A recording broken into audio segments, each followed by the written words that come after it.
Okay, good afternoon. Brian Seamen, S-E-A-M-A-N, Niagara County District Attorney, and serving as Special District Attorney for this matter. As everybody just saw today in City Court here in Buffalo, DJ Granville appeared and was charged with two charges with regard to the incident that occurred on April 11th, 2024. The first was reckless driving. That is an unclassified misdemeanor under the Vehicle and Traffic Law, and DJ Granville pled guilty to that charge. That means that Mr. Granville pled guilty to a crime, and he does now have a criminal record. The second charge was leaving the scene of a property damage accident with regard to the same incident. I want to just take a minute to go through our investigation and tell you a little bit about the investigation that we did, some of the things we found and didn't find. But before I do that, I want to just say a couple brief remarks on the assistance provided by the Buffalo Police Department. The Buffalo Police Department, before my office became involved, had started an investigation. And they then continued to work with my office to complete that investigation. And I can tell you that they did an excellent job, and I want to specifically mention Lieutenant Karen Torello of the Internal Affairs Division. She did an excellent job, a thorough, professional job, and it was not an easy job for a police officer to do. And I commend her and her department for the job they did.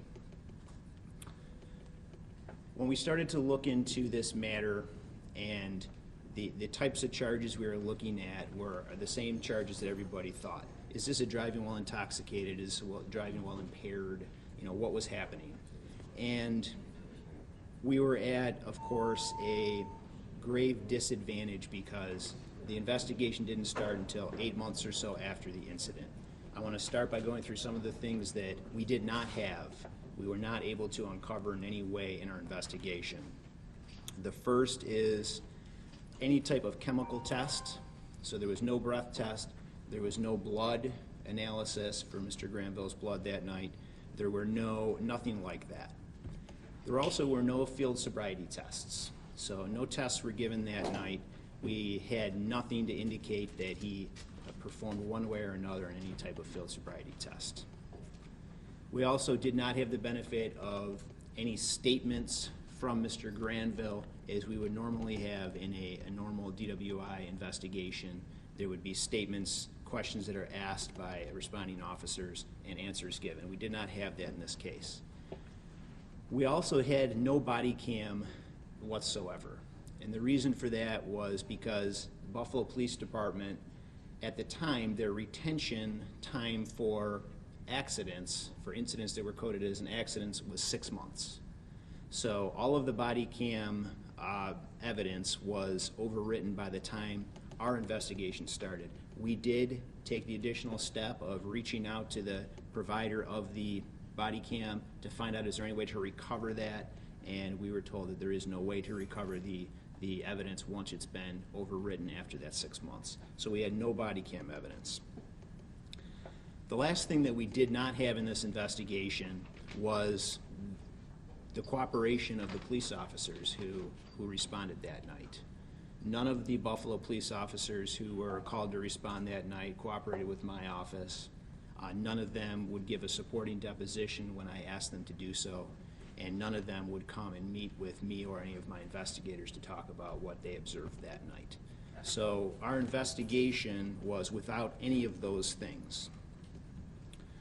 What we did end up having was observations of citizens, of people who were there that night, who saw something or saw Mr. Granville, those types of things. And that is a difficult job to do, is to find people who saw something many months ago and for them to be willing to come forward and say what they saw. But we were successful with some individuals. Some individuals didn't want to speak with us or our investigators.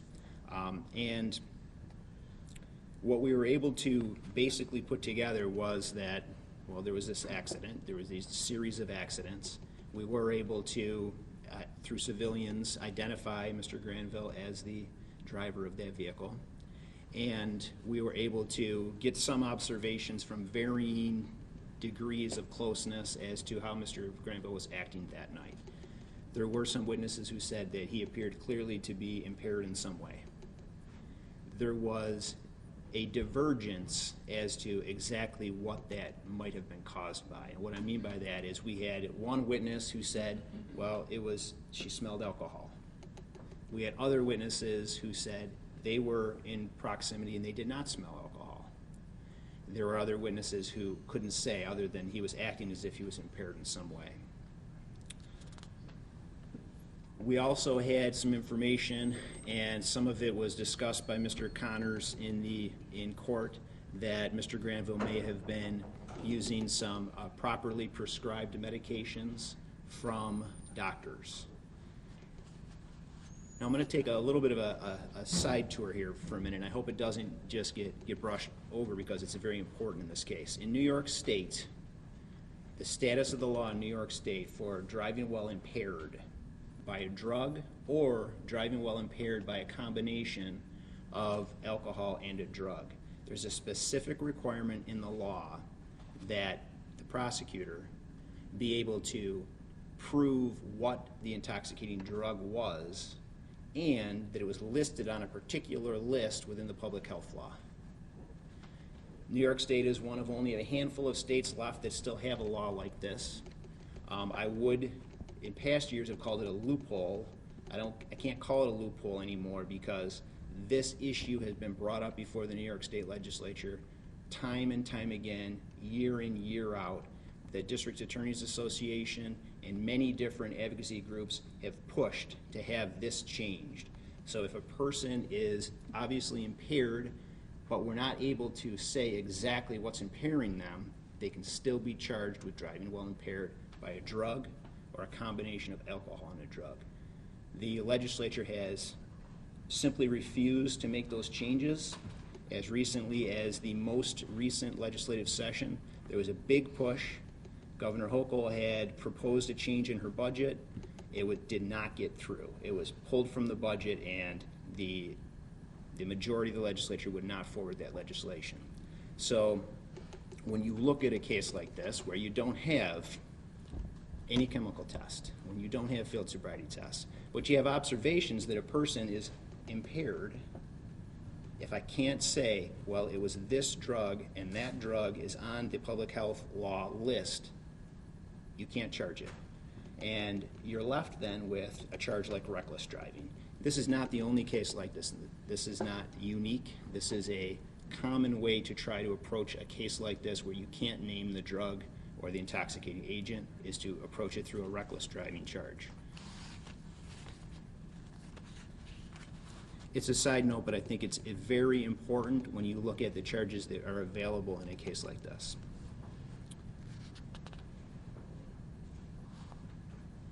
To sum up then what happened today, Daniel Granville did come into court. He pled guilty to what, in my determination, was the highest charge that I would have been able to sustain beyond a reasonable doubt at trial. He did plead guilty to a misdemeanor. That is a criminal charge, and that brings his portion of this matter to a conclusion. I will take a few questions at this time. Do you think this would have been the same if it were not someone involved with law enforcement, like Granville? If this was your own Tom, Dick, and Harry, would this be the same outcome? So my goal when my office became involved was to make sure, and this is what I told my investigators and I told my assistant DA who was working on it, I want us to do exactly what we would do for anyone else. And we approached that case that way. So yes, from my perspective, from my office's perspective, we handled this like we would have anybody else.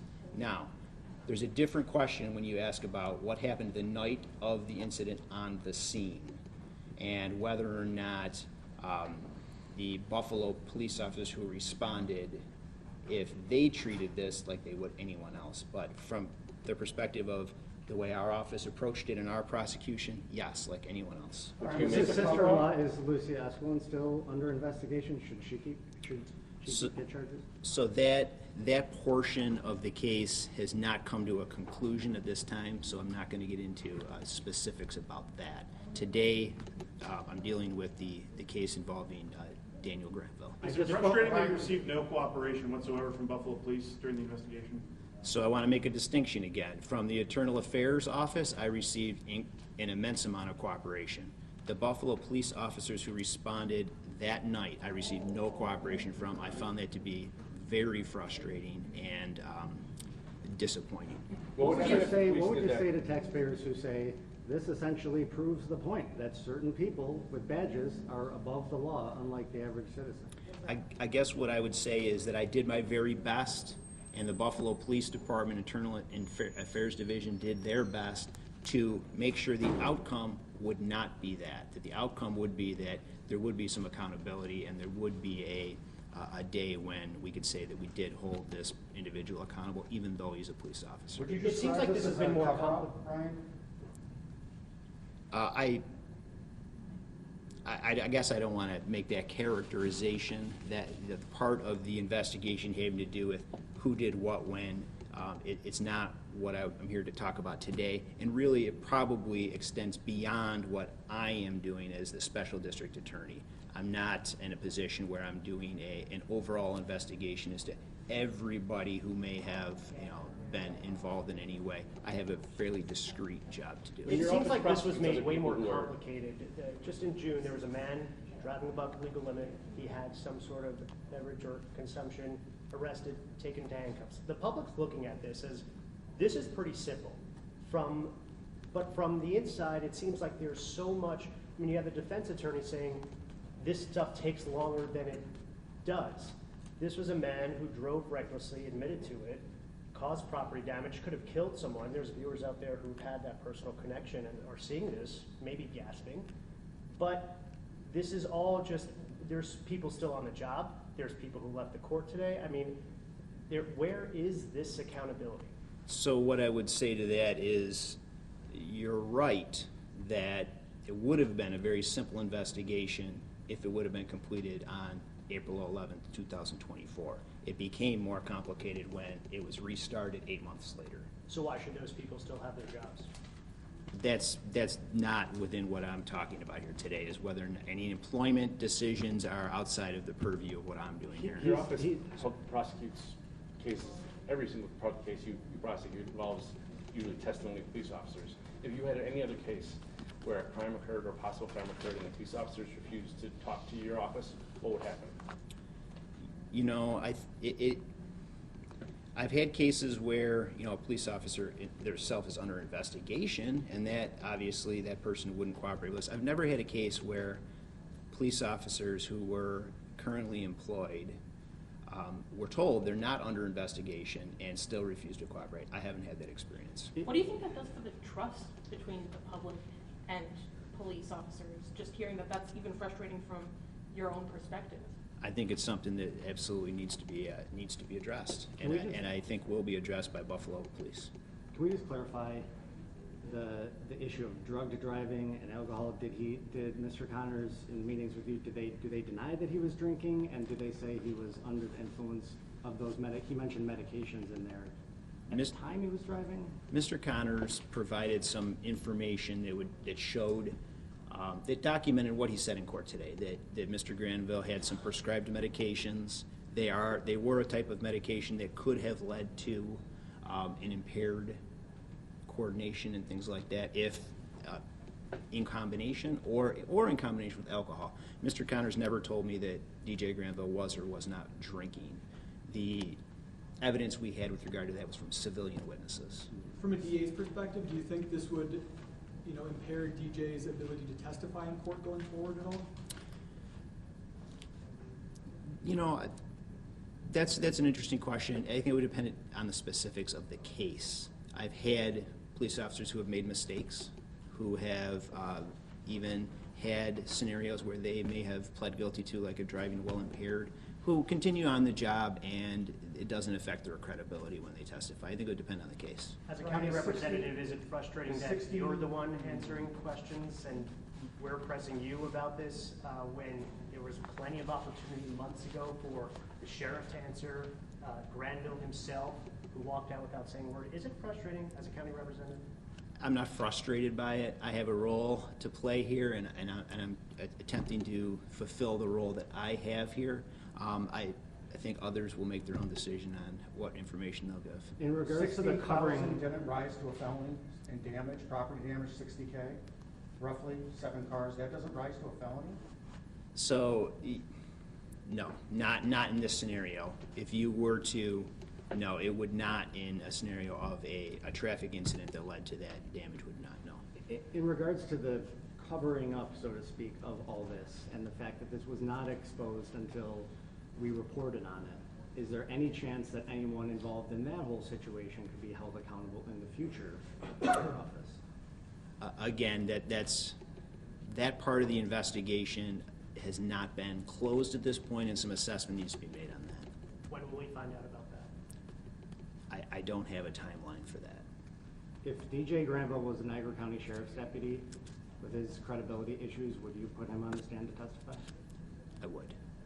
I would, because a lot of times when an officer is testifying, they're testifying about something that's corroborated by other officers and what they did. So I don't think the fact that Mr. Granville drove on that night and was involved in this accident would make him inherently unbelievable to a jury. So I would call him as a witness.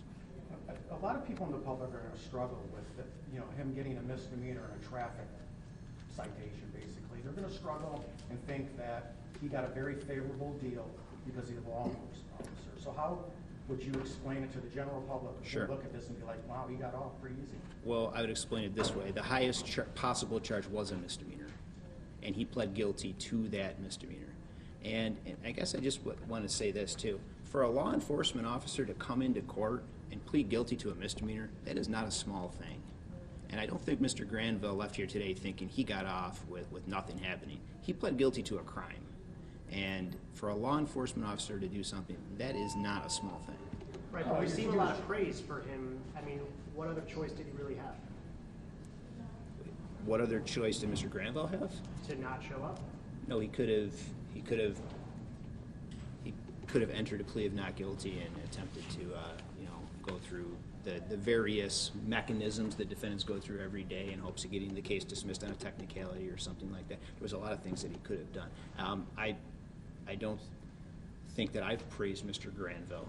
I think I'm just trying to give you the facts as I have discovered them. How much of an emphasis then, or how important was it to then get that additional aspect of service and public service as maybe some form of physical labor and something beyond the fine? I thought it was important that there be something to some, and I recognize it is a token, but some token giving back there has been some damage to the public trust, and I think it was important. I just spoke with one of the witnesses in your investigation, and her reaction was, no one protects us. She's clearly not satisfied. How would you respond to that? Well, I would respond that every day there are lots and lots of excellent law enforcement officers doing their job. And I pointed out today a couple of them, even one by name, who did exactly what she was supposed to do in trying to protect this community. So just to clarify, it is possible that he can get his job back? That is something that is not for me to make any determination. That the sheriff will make any determination with regard to employment. Okay, thank you, everybody. Thanks for your time. Thank you, Brian. Appreciate it. You're welcome. Hey, Jackson. Thank you. Sure. That's